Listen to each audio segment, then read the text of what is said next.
presented by Tilak Recording Studio।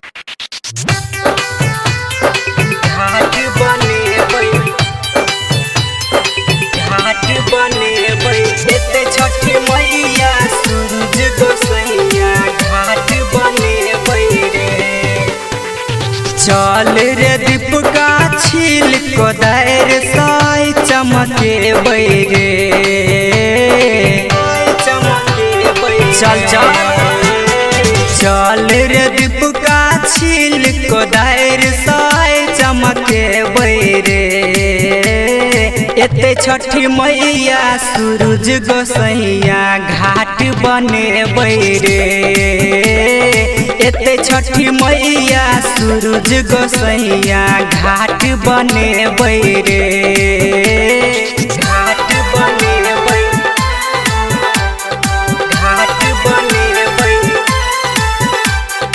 एते छठी मैया सूरज गोसैया घाट बने रे।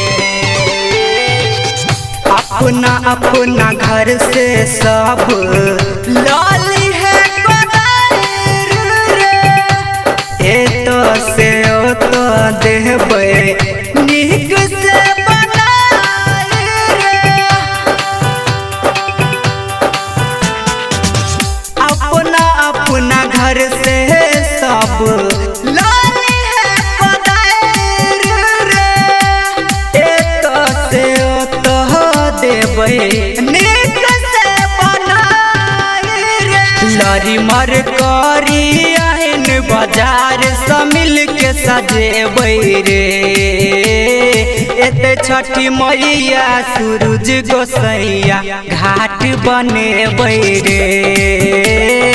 एते छठी मैया सूरज गोसैया घाट बने रे। घाट बने घाट बने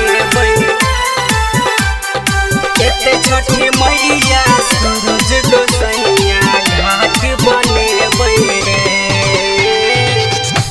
हेते सब तिबैया जब जल बीच खार रे। छठी मैया सुनते सब बरती के पुकार रे। हेते सब तिबैया जब जल बीच खार रे।